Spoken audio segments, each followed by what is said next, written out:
सद्भाव के साथ मनाए त्योहार, जो भी शांत फिजा में डालेगा खलल, उसके खिलाफ दर्ज होगी एफआईआर। आगामी त्योहारों के मद्देनजर गरोठ में एसपी अनुराग सुजानिया द्वारा शांति समिति की बैठक ली गई, जहां पर आगामी त्योहारों को लेकर चर्चा की गई। एसपी अनुराग सुजानिया ने बैठक को संबोधित करते हुए कहा कि आपसे कुछ वादा लेने आया हूं और कुछ वादे करने आया हूं। त्योहारों में पुलिस की आवश्यकता नहीं होती है, लेकिन पुलिस इसीलिए एक्टिव रहती है कि आप भाईचारे और शांति के साथ त्योहार को मनाएं। जो भी त्योहार में खलल डालेगा उसे बख्शा नहीं जाएगा और मैं सख्त कार्रवाई करने में पीछे नहीं हटूंगा। और छोटी मोटी समस्याओं को हल करने का आश्वासन एसपी अनुराग सुजानिया द्वारा दिया गया।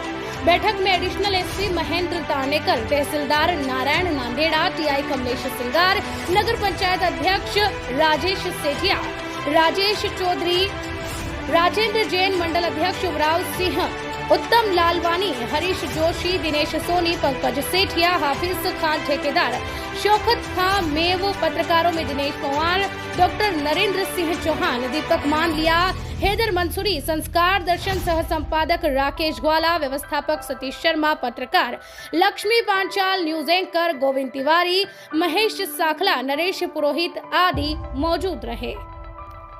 इस दौरान संस्कार दर्शन द्वारा एसपी अनुराग सुजानिया से चर्चा भी की गई।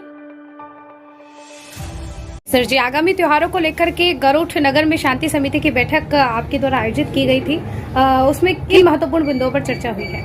आज गरोठ के थाना परिसर में शहर के वरिष्ठ जनों के साथ शांति समिति की बैठक का आयोजन किया गया था, जिसमें आने वाले समय में हमारे होलिका दहन, होली, धुलंडी और शब बारात और गुड़ी पड़वा ये और नवरात्रि के जो त्योहार आ रहे हैं उस संबंध में शांति व्यवस्था को लेकर चर्चा की गई थी। साथ ही साथ जो नगर के नागरिकों की अपेक्षा है पुलिस से और शासन से, जैसे साफ सफाई को लेकर व्यवस्था है, पानी सप्लाई को या फिर एमपीईबी को लेकर, उस संबंध में बातचीत की गई थी।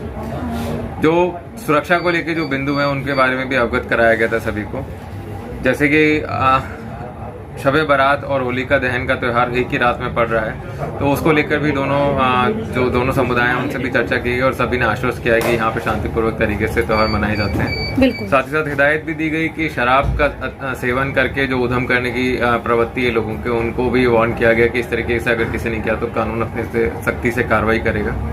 और खास तौर पे जो होलिका दहन में ज्यादा से ज्यादा लकड़ियां लाकर जलाने का है, उसमें लोगों को सजेस्ट किया गया कि कंडे का उपयोग करें, जिससे कि गौशाला वगैरह का भी फायदा होगा जी। इसमें जो डीजे संचालक है उनको भी हिदायत दी गई कि जो हमारे 144 धारा 144 के जो नियम स्थापित किया गया कि रात के 10 बजे बाद ध्वनि प्रदूषण को कंट्रोल करना है, तो उसके संबंध में भी उनको हिदायत दी गई कि अगर इसका उल्लंघन करेंगे तो उनके खिलाफ कानूनी कार्रवाई की जाएगी। साथ ही आम जनों के, आम नागरिकों के इस मीटिंग में क्या क्या सुझाव सामने आए हैं? इसमें सभी लोगों ने एक तो जो खासकर शराब पी के वाहन चलाने वालों के खिलाफ कार्रवाई के बारे में खुद ने भी उन्होंने आश्वस्त किया कि वो लोग भी इस मैसेज को ज्यादा से ज्यादा पहुंचाएंगे, और पुलिस ने भी यहाँ पे कार्रवाई करने के लिए इनको प्रॉमिस किया है कि इस तरीके से हम कार्रवाई करते रहेंगे। साथ ही साथ आम नागरिकों ने आपस में एक दूसरे को भरोसा भी दिलाया कि जो भी त्योहार है उसको सभी लोग सांप्रदायिक सौहार्द से मनाएंगे।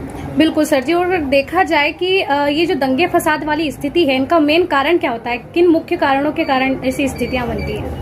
देखिए, दंगे फसाद तो पिछले 1.5-2 साल से मंदसौर में हुए नहीं है, तो ऐसा हम उम्मीद करते हैं इस बार भी नहीं होगा, परंतु जो पुरानी जितनी भी घटनाएं उनका विश्लेषण करने में निकल के आया कि कोई 2 व्यक्ति विशेष का वो आपस का पर्सनल मैटर रहता है, जिसको ध्रुवीकरण करते हुए अलग रंग हो जाता है और फिर बाद में वो व्यापक बलवे के रूप में कन्वर्ट हो जाता है, जिससे फिर पुलिस को कठोरतम कार्रवाई करनी पड़ती है। इसी तारतम्य में यहाँ पे उपस्थित सभी लोगों से अनुरोध किया गया, सभी को हिदायत भी दी गई कि अगर कुछ ऐसा मैटर है तो उसको आप वरिष्ठ जन है तो अपनी समझदारी का परिचय देते हुए उसको जो एक्चुअल स्वरूप है उसको एक्चुअल स्वरूप में ही रखें और कानून को के हाथ में ना ले।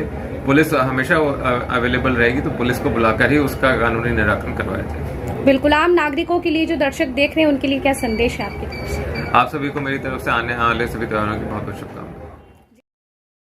संस्कार दर्शन ब्यूरो रिपोर्ट।